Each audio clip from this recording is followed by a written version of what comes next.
পবিত্র জুমার দিন রাজপথে খোলা আকাশের নিচে দুহাত তুলে দোয়া করলেন প্রিয় নেতার জন্য। নামাজ পড়ে রাজপথে বসে পড়লেন দোয়া করার জন্য। সে দোয়া প্রিয় নেতা বিএনপির প্রতিষ্ঠাতা জিয়াউর রহমানের জন্য। ৪২ বছর আগে যেভাবে মানুষ তাকে ভালোবাসত, একইভাবে ৪৩তম মৃত্যুবার্ষিকীতে ভালোবাসার প্রমাণ দিলেন হাজার হাজার মানুষ। রাজপথে খোলা আকাশের নিচে রাজনৈতিক কর্মীদের এমন দোয়ার আয়োজন খুবই বিরল। তাই করলেন বিএনপির নেতাকর্মীরা। মাত্র আধা ঘন্টায় রাজপথে দোয়ার আয়োজন সম্পন্ন করল বিএনপি। একদিকে গণদোয়া, অন্যদিকে ছোট করে সমাবেশ করে ফেলল দলটি। বিএনপির কৌশলী অবস্থানে প্রশাসনও নির্বিকার ছিল।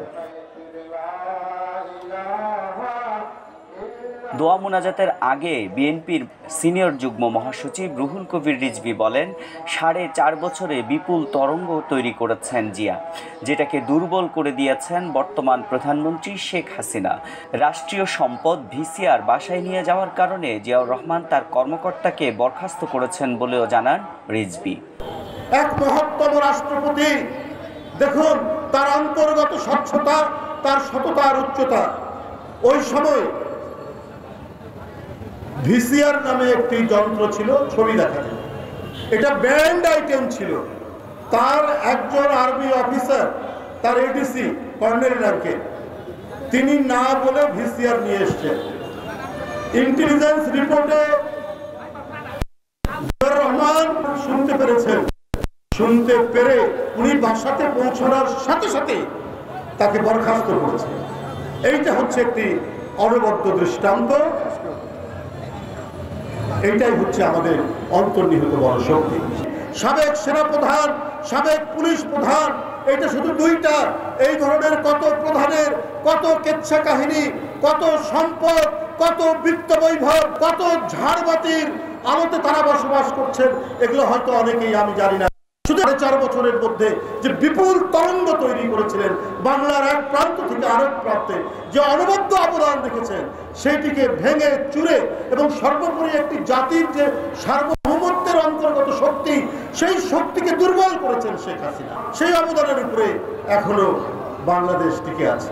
বন্ধুরা আমার, একটি দেশের একটি গণতান্ত্রিক সরকারের রাষ্ট্রপতি, তিনি যদি ব্যক্তিগতভাবে সততার একটি উচ্চ পর্যায়ে থাকেন, একটি হিমালয়ের পর্বতে যিনি অবস্থান করেন সততার দিক থেকে, সেটাও তো আজকে বিএনপির নেতাকর্মীদের পথ চলার জন্য, সংগ্রামের জন্য একটা বিরাট অন্তর্গত প্রেরণা।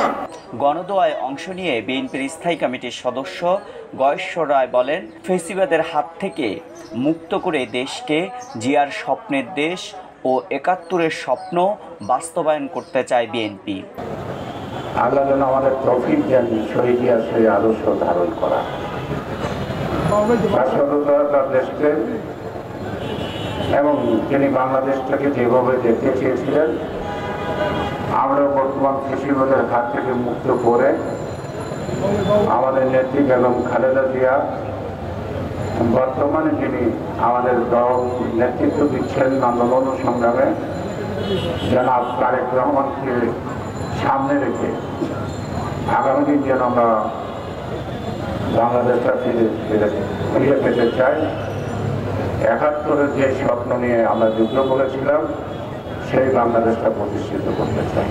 গণদোয়ার আগ মুহূর্তে প্রধান অতিথির বক্তব্যে বিএনপির স্থায়ী কমিটির সদস্য মির্জা আব্বাস বলেন, অন্যান্য সেক্টরের কমান্ডাররা ভারতে থেকে যুদ্ধ করলেও জিয়াউর রহমান সশরীরে যুদ্ধের মাঠে থেকে যুদ্ধ করেছেন। যে কাজটি অন্যদের করার কথা ছিল, সেটি করতে না পেরে অনেকেই জিয়ার নাম শুনলে গাত্রদাহ হয়। আবারও তেলের দাম বৃদ্ধি করায় সরকারের কড়া সমালোচনা করেন মির্জা আব্বাস। বর্গীরা ক্ষমতায় আছে বলেও মন্তব্য করেন তিনি। জিয়া না থাকলেও বিএনপি থাকবে বলে আশা প্রকাশ করেন মির্জা আব্বাস। অন্যান্য সেক্টর কমান্ডাররা ভারতে বসে যুদ্ধ পরিচালিত করেছেন, কিন্তু একমাত্র আমাদের শহীদ রাষ্ট্রপতি, স্বাধীনতার বীর ঘোষক জিয়াউর রহমান সাহেব বাংলাদেশের অভ্যন্তরে সিলেটে যুদ্ধ করেছেন সরাসরি নিজে। আজকে অনেকে গাত্র দেওয়া হয়, জিয়াউর রহমান সাহেবের নাম শুনলেই গাত্র দেওয়া হয়, কারণ যেই কাজটা তাদের করার কথা ছিল ওই কাজটা জিয়াউর রহমান সাহেব করেছে। এটা জিয়াউর রহমান সাহেবের অপরাধ। 3.5 বছরে উনি বাংলাদেশকে যা দিয়েছেন, তলাবিহীন ঝুড়ি থেকে যেখানে উঠিয়ে এনেছিলেন বাংলাদেশকে, সেই বাংলাদেশকে আবারও তলাবিহীন করে ফেলেছে আজকে এই সরকার। সেই বাংলাদেশে তলাবিহীন ঝুড়ি করে ফেলেছে এই সরকার। 1 লিটার তেলের দাম 2.5 টাকা বাড়িয়ে দেওয়া হয়েছে। বুঝতে পারছেন? 1 লিটার তেলের দাম যদি 2.5 টাকা বাড়ায়, এমনি তো দ্রব্য মূল্যের ঊর্ধ্বগতি, মানুষের নাবিশ্বাস উঠেছে। আর 2.5 টাকা তেলের দাম বাড়ানোর অর্থ হলো সকল জিনিসের দাম বেড়ে যাওয়া। কতগুলো জিনিস আছে, বিদ্যুৎ, তেল, এগুলোর দাম বাড়ানো হলে এটা একেবারে মানুষের শিরায় শিরায় প্রবেশ করে গিয়ে প্রতিটা জায়গায় এটা এফেক্ট করে। তো ওই বাংলাদেশের এত দুরবস্থা কেন? এই বাংলাদেশ আজকে লুটেরাদের রাজত্ব কায়েম হয়েছে। বাইরে আগে শুনতাম বর্গিরা দেশে আসতো, লুট করে চলে যেত। এখন বর্গিরাই ক্ষমতায় বসে গেছে। তারা লুট করে চলে যায় না, তারা লুট করে সম্পদ দেশের বাইরে পাচার করে দেয়। সেই বর্গিরা ক্ষমতায় আছে এখন। যারা একসময় বলেছিল শহীদ রাষ্ট্রপতি জিয়াউর রহমান নাই, বিএনপিও নাই, যারা ভাবে বিএনপি নাই কিংবা থাকবে না, তাদের মুখে ছাই দিয়ে বিএনপি আল্লাহর রহমতে টিকে আছে এবং বিএনপি টিকে থাকবে আজীবন। টিকে থাকবে এবং ইনশাআল্লাহ এই দেশকে সকল রকম বালা মুসিবত বিপদ থেকে রক্ষা করবে। বিএনপির হাতেই একমাত্র বাংলাদেশের স্বাধীনতা নিরাপদ, কারণ এই বিএনপি প্রতিষ্ঠাতা শহীদ রাষ্ট্রপতি জিয়াউর রহমান, যিনি দেশকে স্বাধীন করেছিলেন।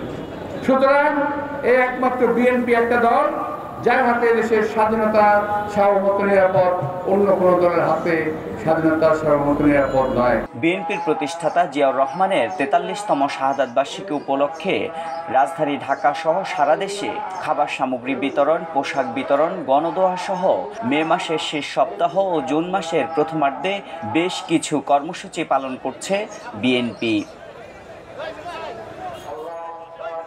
এমআর আমিন, হালচাল, ঢাকা।